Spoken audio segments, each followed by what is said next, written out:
Hola, bienvenidos a otro episodio de Delirio. Hoy estoy muy bien acompañado. Nuestra invitada es Sandra Leal Larrarte, ella es profesora de la Universidad del Quindío. Se ha dedicado a investigar en diferentes líneas, es doctora en literatura. Algunos me han dicho que les parece aburrida esta parte, yo solo hablando. Me gustaría que la profe, estamos también con Sandra Reyes, perdón, ya miembro permanente del podcast. Gracias, Juan. Eh, Las dos Sandras. las dos Sandras. Sí. Profe, cuéntenos un poco de esa vida académica, sobre qué se ha dedicado a investigar un poco. Bueno, a ver, para todos, ¿no? Mi nombre es Sandra Leal Larrarte, yo soy docente de la Universidad del Quindío hace ya 20 años, muchísimo tiempo, uno nunca se imagina que va a pasar todo esto. Antes de eso estuve dando clases en la Universidad de Pamplona, aquí al norte del Santander, que fue donde empecé mi vida académica y ahí tuve la oportunidad de hacer mi maestría en Ciencias de la Comunicación con Sociosemiótica de la Universidad de la Luz en Venezuela. Semanalmente íbamos a Venezuela, eran 12 horas de viaje, ida y vueltas para estudiar. Y después de eso, pues me sale la oportunidad de trabajar aquí en la Universidad del Quindío, donde pues ya me desarrollé académicamente, puse mi proyecto de investigación a la orden de la universidad, ahí hice mi grupo de investigación que se llama Semióticas de Ficción. Logré hacer mis 3 líneas que pues se fueron fundando solitas como a partir de gustos personales, que son las de género, las de semiótica de ficción, por supuesto, que es como lo que más me gusta con medios, y la del envejecimiento, que nació a partir de mi relación con unas amigas que son gerontólogas, y pues con ellas empecé a entender como el envejecimiento como una línea de estudio fascinante, de lo que hay muchísimo de qué hablar, especialmente en una época como esta, en que nos tocó vivir, donde la vejez está aumentando, ¿no? La cantidad de personas mayores de 60 todos los días aumenta, va a llegar un momento que va a ser la mitad del país adulto mayor y todavía no sabemos cómo la vamos a enfrentar. ¿Qué fue lo que pasó en Europa? También, de que comenzó a crecer y no supieron enfrentar bien o están descifrando cómo enfrentar ese problema. Y en Japón. Antes de eso también somos comunicadores los 3, ¿no? Ah, sí. Bueno, yo ya casi comunicador. Pero ya podemos decirte que sí, comunicador. Sí, no, o sea, estamos en Colombia en el momento justo de adecuar nuestras políticas para tener un grupo de adultos mayores funcionales que le aporten el país y no que se vuelvan una carga social como está pasando en Europa y más o menos en Japón, aunque ellos ya han empezado a paliar el problemita, pero todavía está. Y además comenzar a adaptarnos también un poco a nosotros mismos en cuanto a lo que ya vamos a entrar en materia, la percepción que tenemos de la vejez como sociedad, ¿no? Y esa forma, digamos, de ciertas formas de exclusión hacia los viejos. Las personas mayores. Sí. Quería justamente hablar de eso porque no lo teníamos como muy preparado, no hablamos de eso.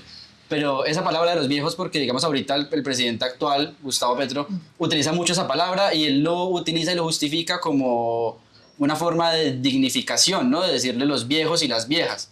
¿Ustedes qué opinan? A mí me parece muy ruidosa la palabra, prefiero el término adulto mayor, porque hay una carga semántica en ella. Cuando mencionamos el viejo, por más que se trate de pensar que es una reivindicación, realmente no, va sobre el señalamiento. Y eso acrecenta mucho más la idea que se tiene de que el viejo es el que debe estar allá con unos cuidados o casi que en la periferia. Ajá, sí. No, es que es una palabra que está cargada de muchos estigmas que nos han vendido desde siempre, no vamos a decir que ahorita, desde siempre nos han vendido muchos estigmas alrededor de la vejez. Entonces, por eso esa palabra hay que empezar a eliminarla porque la carga semántica que tiene es demasiado pesada. Y pues empecemos por llamarlos adultos mayores, después encontraremos otra palabra más bonita, pero adulto mayor ya nos está ubicando dentro de un grupo etario que es al que todos vamos a llegar inevitablemente, pero todavía no tiene esas cargas. Al que ojalá vamos a llegar. Sí, sí. ponle la firma. Bueno, como decías, entrando en materia, vamos a hablar alrededor de este libro que la profe escribe con otras profesoras que me imagino que son las amigas gerontólogas. Gerontólogas, sí. Sí, que es el retrato del envejecimiento. Justamente lo que se hace aquí en este trabajo es revisar cómo se autorretratan una serie de pintores y pintoras, sobre todo después con énfasis en cómo se retratan en el envejecimiento, en la vejez, que es un fenómeno interesante, retratarse, primero autorretratarse, sobre todo en las mujeres, y autorretratarse como viejos. ¿De dónde surgió esa? Como adultos mayores. Personas Por mayores. Dios, por Dios. Es que yo confieso que para mí, yo por lo menos tenía muy interiorizado que sí estaba como teniendo respeto al decirle viejos. Incluso me preocupa un poco por eso, por el Sí. lenguaje. Sí, claro. Y tenía muy interiorizado que sí era una forma respetuosa de decirlo. Ahora ya voy a cambiar el chip. Sí, es- sobre es todo verdad. Adultos mayores. jamás les digan abuelitos. Ah, bueno, eso sí no, es eso sí me ofensivo parece una cosa... Totalmente, sí. Sí, sí, sí, eso no lo he hecho. ¿De dónde nace esto? ¿Por qué autorretrato y autorretrato justo en esa época en específico de la vejez? ¿De dónde nació ese interés? Bueno, primero yo orientaba la clase de teoría de la imagen, que ya se eliminó del programa, pero pues a mí siempre me ha gustado la pintura. A mí me parece que es un medio de comunicación que en comunicación lo ignoramos, ¿sí? Y no queremos aceptar que el arte también es comunicación. Y comencé a ver esos retratos, pues yo pues los veo mucho, voy mucho a galerías cada vez que puedo, y me dio pues por ver sobre todo estos autores. Acaba de fallecer Fernando Botero, Sí. que fue alguien que se retrató a sí mismo por toda su vida, a lo largo de toda su vida. Entonces me pareció interesante cómo estas personas que han dedicado su vida no solo a pintar otras cosas, sino a pintarse a sí mismos, cómo pintaban su proceso vital. Sí, porque el envejecimiento empieza desde el día en que nos concibimos. O sea, cuando se une el óvulo con el espermatozoide, empezamos ese momento de envejecer. O sea, el envejecimiento es el proceso vital. ¿Sí? Entonces, ¿cómo retratan ellos su proceso vital? Pues está de todos modos sus vivencias, su mundo, su sentido de vida, cómo aparece ahí. Entonces, por eso empecé a escoger autores, pintores que se autorretrataban, que no son todos, no todo el mundo se autorretrata, pero son más de los que uno se imagina, son muchos. Sí. Entonces, escoger la muestra fue supremamente difícil. Y en particular la de las mujeres, porque hay alguna cosa, me imagino que tiene que ver con nuestra vanidad y que ha sido de toda la existencia de la raza humana. Las mujeres casi no se autorretratan, bueno, tiene otros simbolismos ahí por detrás, otros problemas sociales, y sobre todo no se retratan en la vejez. Sí, entonces esa parte fue la más difícil encontrar pintoras mujeres que tuvieran una secuencia vital en la pintura. Por eso la portada, que la portada es aquí de Ana Dorothea Thursbush, que es justamente una mujer, una persona mayor, un adulto mayor, que se retrata, y la profe Sandra me hacía caer en cuenta de que está con unas gafas de la época, ¿no? Que además de eso, Un monóculo. un monóculo, sí, Sí. de su época, y se retrata como una persona pues mayor, o sea, con todas las características. Sí, sí, a una de las poquitas que no les dio pena. Ella se representó a sí misma, además, porque eso también habla muy bien de su calidad artística, ¿no? No soy artista, pero sí he escuchado sobre las técnicas y las dificultades del arte, y pintar personas mayores es muy difícil. Claro. Entonces, además de que se autorretrata en un momento vulnerable de su vida, está demostrando su calidad artística, y uno ve ese retrato y es perfecto, perfecto. Hablemos usted mencionaba parece una obviedad, pero no lo es. Y es que, bueno, sí lo es, pero uno no es consciente, digamos, de ese factor que es innato a la existencia y que están todos los seres vivos, que es envejecer, ¿no? Que uno todo el tiempo está envejeciendo. Que si llega un momento en el que uno lo nota más, Sí. comienza a notarlo con ciertas cosas, pero siempre estamos envejeciendo. Quiero que ustedes me cuenten, como en una escena, cuál fue ese momento, uno de los momentos en donde fueron conscientes de ese proceso de envejecer. Está difícil porque realmente yo creo que uno empieza a ser consciente cuando ya se asume como profesional.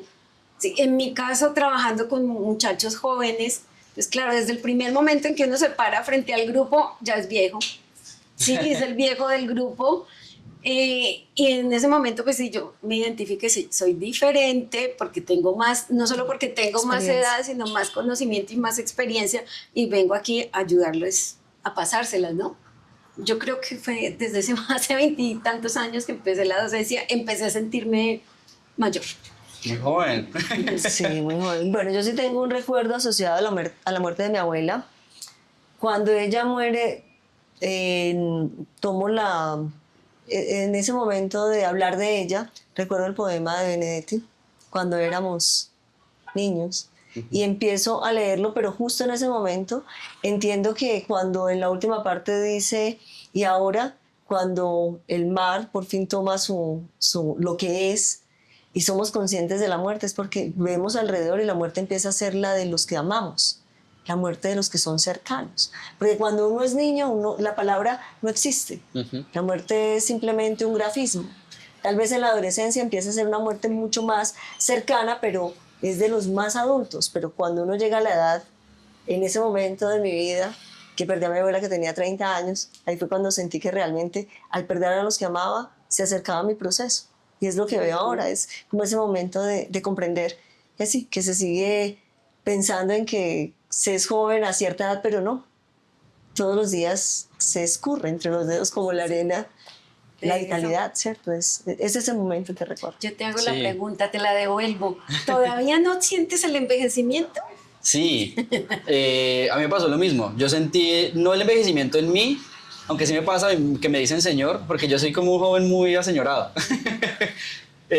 Bueno, muy señorizado sería. ¿Cómo se dice? Sí, las dos son válidas. Pero lo sentí también cuando murió mi bisabuelo. Yo conocí hasta mi tatarabuela. Ay, llegué a conocer. Muy de buenas. Cuando ella murió, pues yo estaba chiquito, tenía 8 años, entonces pues sentí que era algo como natural, ¿no? Sí. Ella murió y yo, digamos que no recuerdo además mucho esos momentos.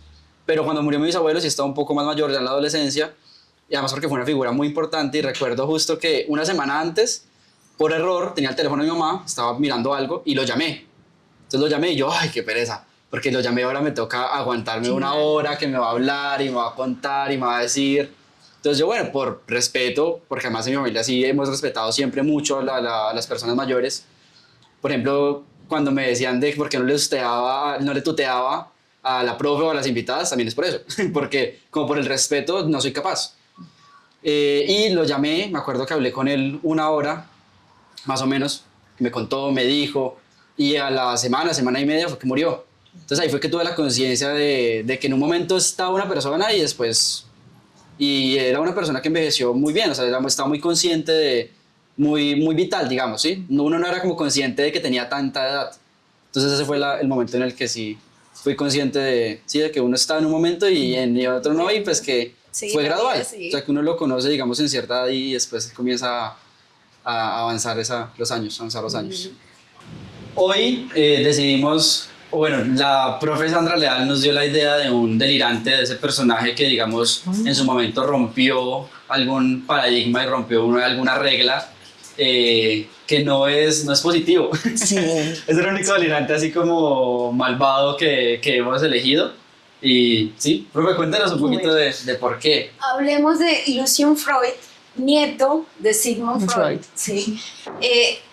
Un hombre, un pintor excelente, eso sí, innovador, él innova sobre todo en el arte del retrato, hizo unos retratos espectaculares, muy cercanos a la realidad interna de cada uno de sus retratados, tanto así que él retrató a la reina Isabel II de un modo que parecía un sapo, casi parece un sapo, que la misma reina Isabel le tiró el cuadro. No, yo no acepto eso, yo no soy ese tipo de persona, porque él no tenía ningún interés en exaltar estéticamente a los otros o a las personas que retrataba, incluso a sí mismo, sino mostrar la realidad. Y él desde muy pequeño él empezó a hacerse autorretratos como desde los 13 años, cuando tuvieron que huir de Alemania y bueno, todo eso que les pasó en la Segunda Guerra Mundial, se comenzó a autorretratar, pero no se retrataba ni bonito ni estético, pero sí muy representativo. Retrató sus divorcios, un momento hay un retrato de él tratando de escapar de una mujer dormida en la habitación y él escondiéndose detrás de una mata, retratando el momento en que ya no soportaba más a la señora con la que se había casado, no recuerdo los nombres, pero en particular era vamos a decir, una mala persona, porque su interés por retratar las pasiones internas lo llevó incluso a maltratar a su propia madre. La señora, cuando fallece su esposo, entra en depresión, entonces él la invita a la casa de él, y en lugar de tratarla bien, de cuidarla, pues como haría cualquier hijo con su madre enferma, la hundió más en la depresión, no se sabe qué cosas le diría porque la señora quedó totalmente aislada del mundo después de que estuvo con él, para solo poderla pintar en depresión. Desahuciada. Sí, poder pintar a alguien con la cara súper depresiva. Esa es.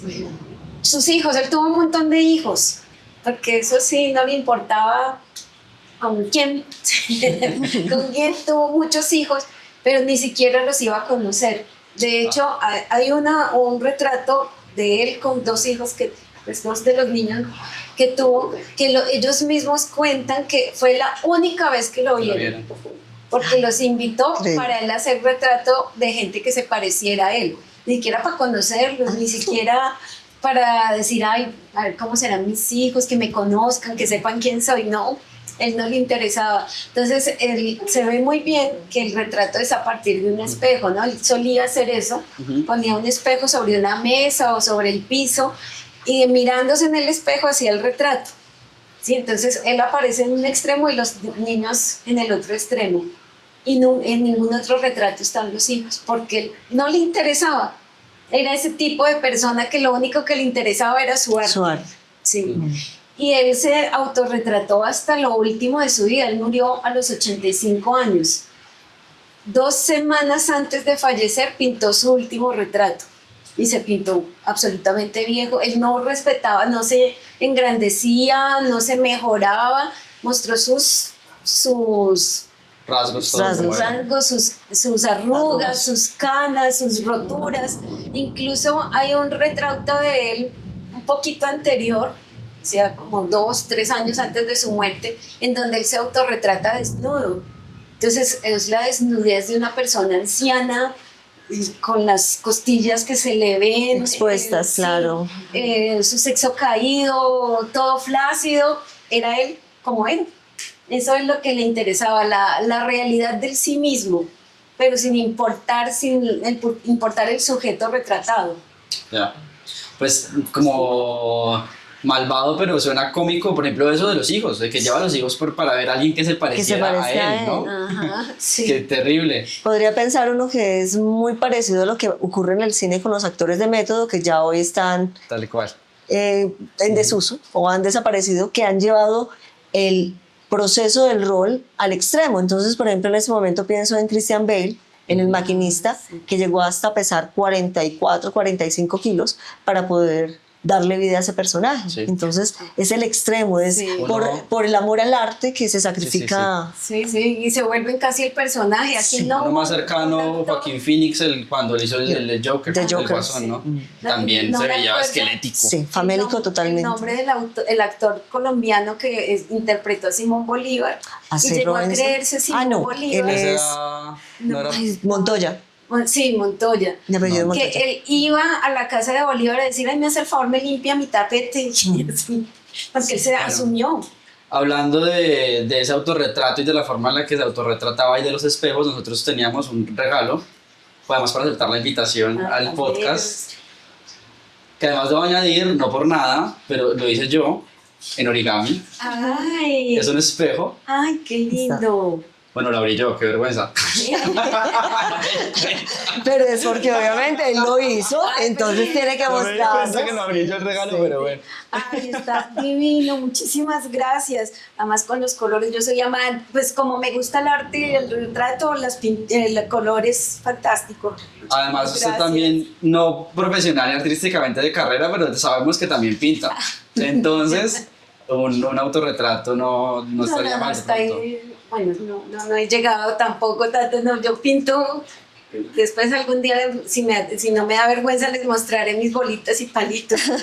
Pero es que realmente pintar es un ejercicio neurológico importante, porque te ayuda a concentrarte y te ayuda a la relación mano-cerebro, que es importantísima, que es la que estamos perdiendo por no escribir. Por no escribir, lo manual que se requiere para poder generar memoria y para poder tener un campo de relación del mundo y de eso que está ahí en la interpretación. Eso es importante. Yo, por ejemplo, en las clases les digo, escriban, no tomen la foto del tablero, pero ay, que los tomen. Sí, ya hemos discutido sobre eso.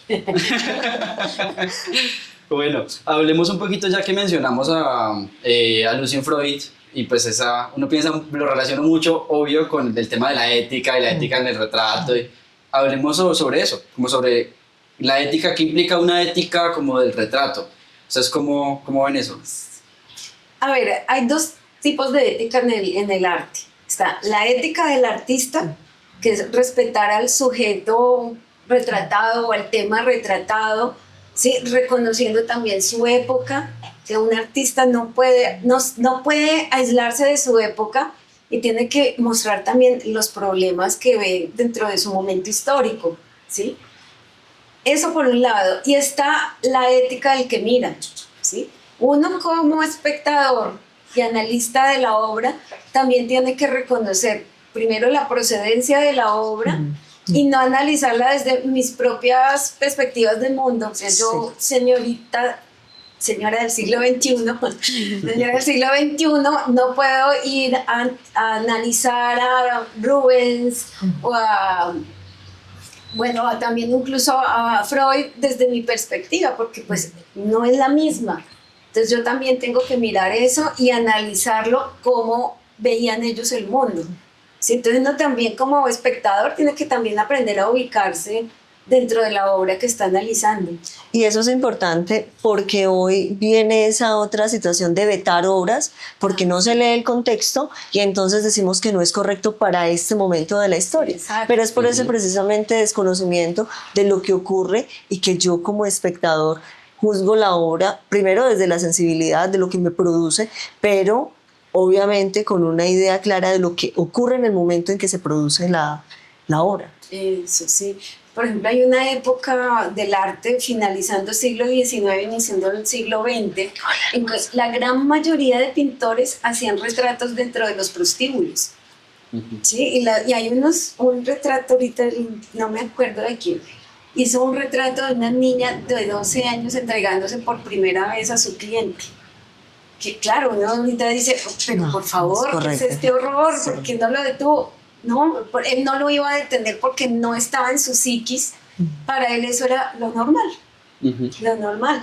Pero lo que uno tiene que ver es, bueno, eso pasaba antes, pero estamos permitiendo que ahora que sabemos que eso no es normal, sigue ocurriendo. Permitiendo. Claro. Sí. Y con otras validaciones a partir de estéticas como la música y como el cine, sí, que lo permite. Sí, ustedes ahorita antes de que comenzáramos mencionaban que uno no puede desligarse de la época, ¿no? Entonces, un artista no puede desligarse de la época. Y a la profe Sandra Reyes a mí nos impactó un poco la historia de Clara Peters, sí, que aquí aparece una de las pinturas de ella, y es que se retrataba, digamos, aquí es un bodegón, pero en los reflejos de lo que podía pues, tener reflejo que brillaba, digamos, un poco, se pintaba ella misma porque en esa época no se podía autorretratar. Las mujeres no se podían ni autorretratarse ni retratar a nadie. Cierto. Sí, solo podían pintar cosas muertas. Sí, había una idea que ahorita uno dice, ay, qué idea tan loca, pero en ese momento para ellos era muy cierta, de que las mujeres perdían su virtud si fueran a dibujar cuerpos. Sí, porque era algo como digámoslo, como muy erótico. Sí, pintar el cuerpo de otro, una mujer pensando en un cuerpo, pues era algo impensable, sí, en ese momento. Entonces, a las mujeres se les prohibía hacer retratos.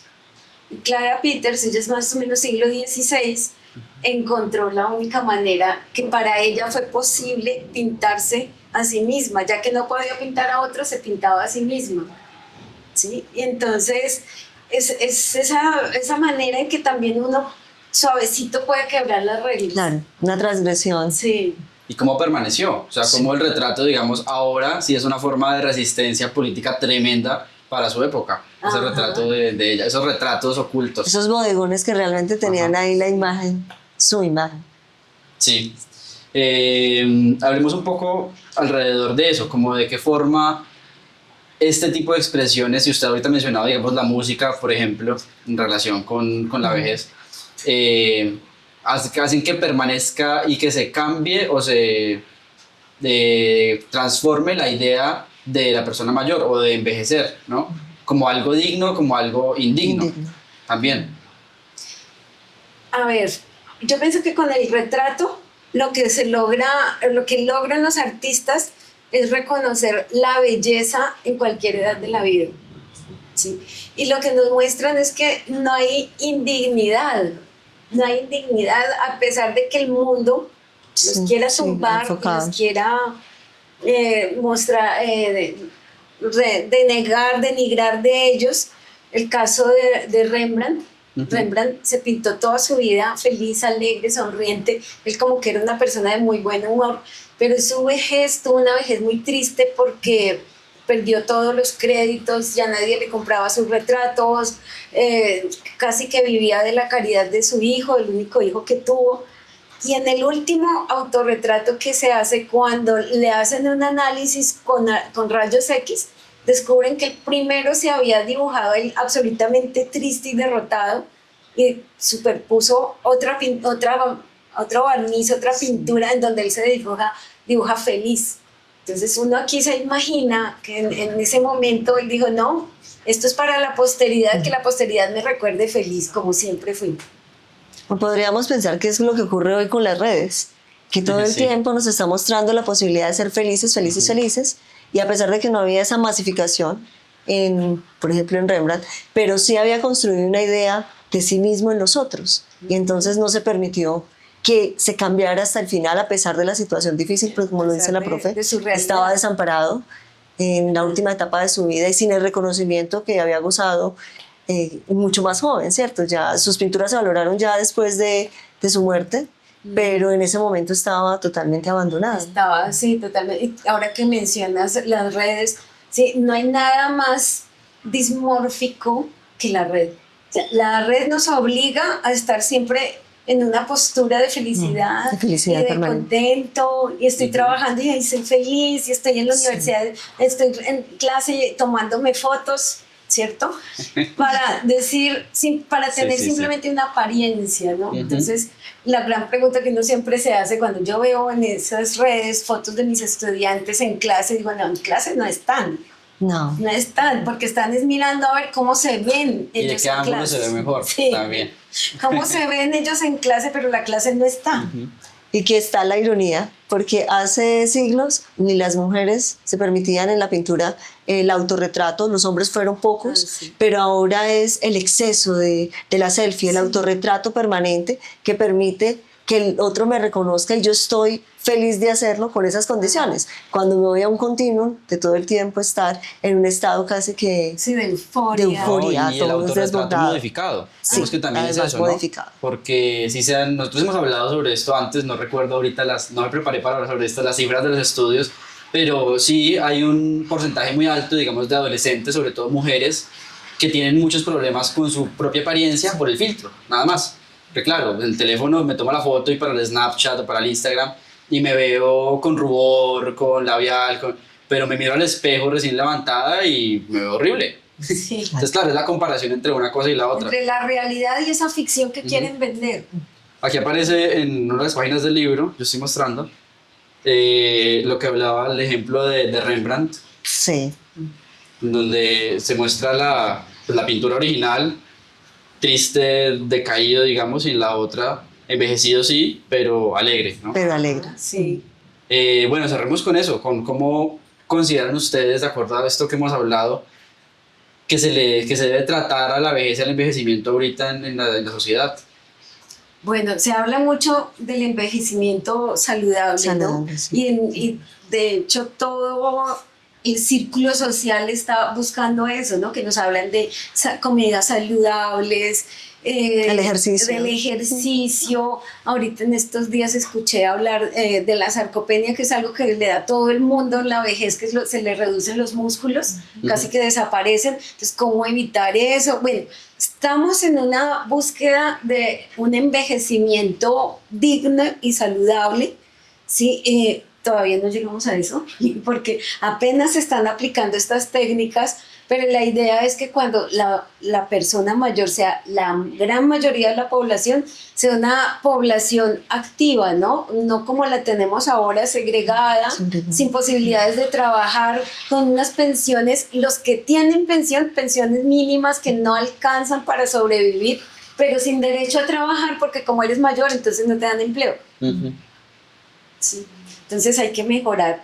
Primero, nosotros mismos mejorarnos, porque todos vamos a ser viejos y uno empieza siendo viejo desde que nace. Entonces, ¿cómo nos vamos a mejorar para llegar a la vejez bien?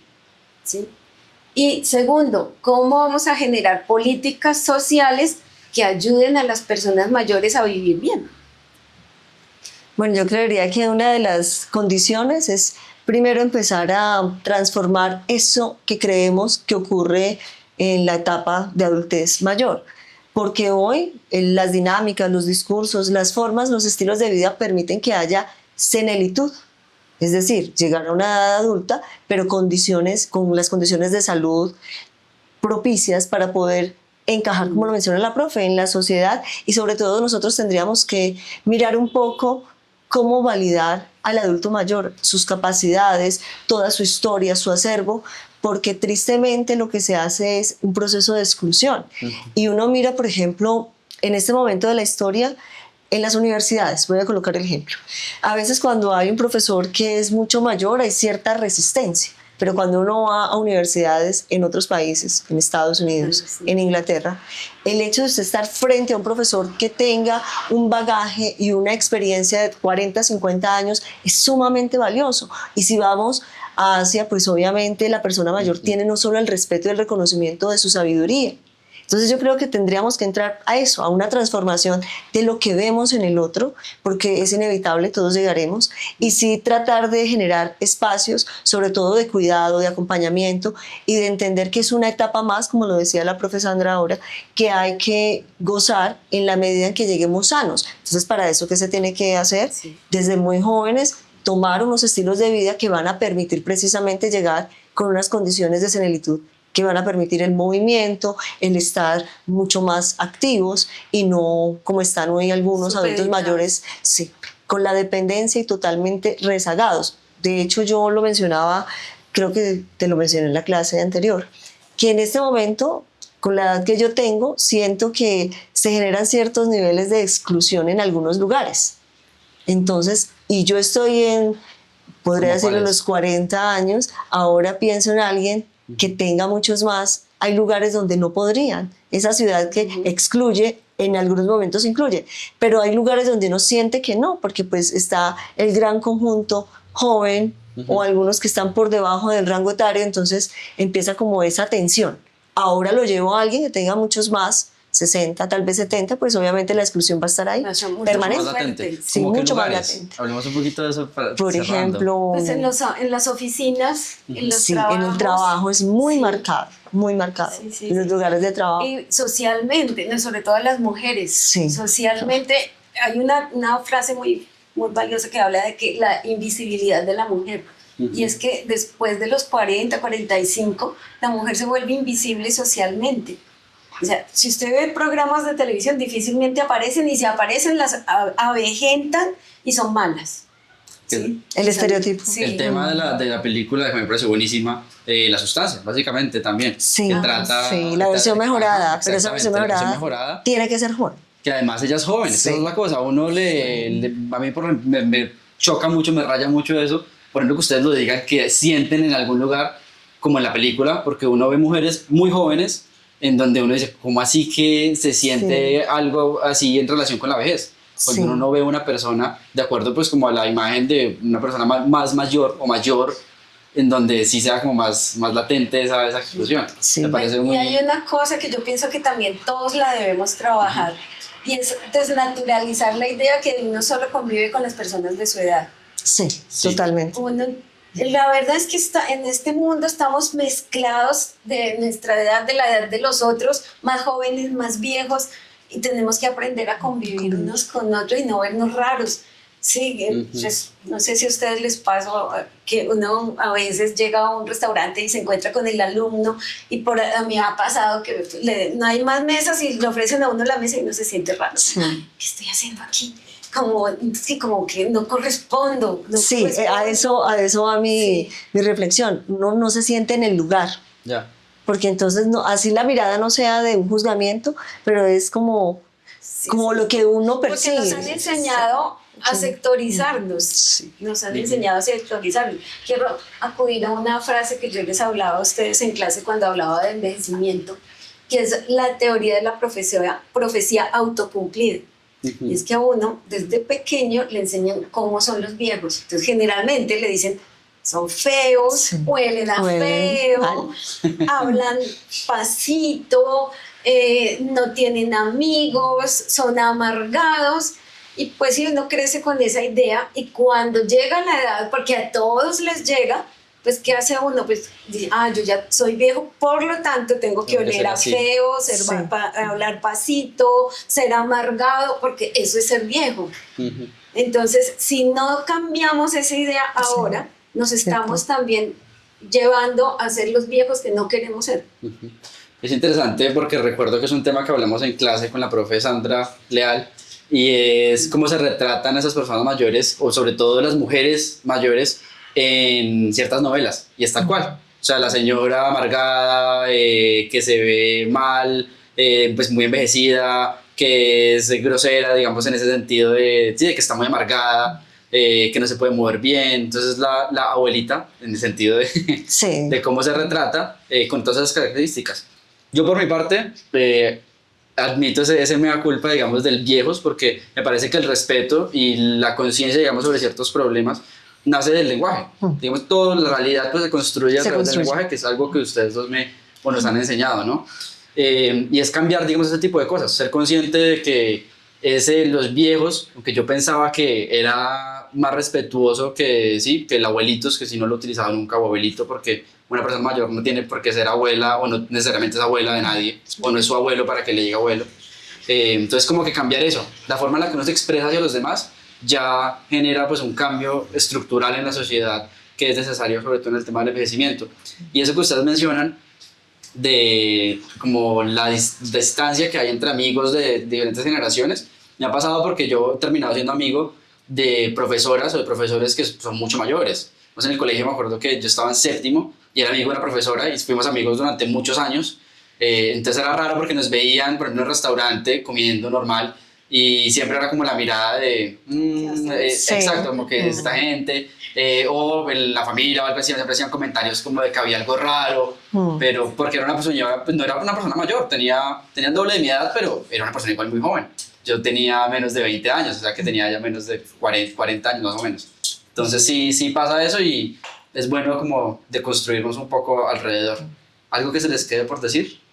Bueno, yo sí quiero invitarlos a pensarnos, no solo desde el lugar de enunciación hoy, en los 20, en los 40, sino en la posibilidad del que está allá. Y cómo ese tratamiento debe ser precisamente desde lo digno, del reconocimiento, del respeto que debe existir. Y sí, la invitación es a que empecemos a tomar hábitos y unas situaciones no solo con nosotros, sino con las personas que están en nuestro entorno. Porque la exclusión, el abandono, hay algo que sucede con las personas mayores, y es que cuando empiezan a recordar permanentemente, que eso es uno de los rasgos, si alguien pregunta cuándo alguien se hace mayor, es cuando deja de soñar, se queda viviendo sus anécdotas de pasado permanentemente. Pues saquemos el tiempo, a veces puede ser un poco impertinente, a veces no tenemos el tiempo, pero saquemos ese espacio para escucharlos, porque es la manera de volver a sentir que viven, así sea a partir de todos sus recuerdos. Sí. Bueno, no, y ahora que tú hablas del espacio para escucharlos, uno de los graves problemas que tienen los adultos mayores es la soledad.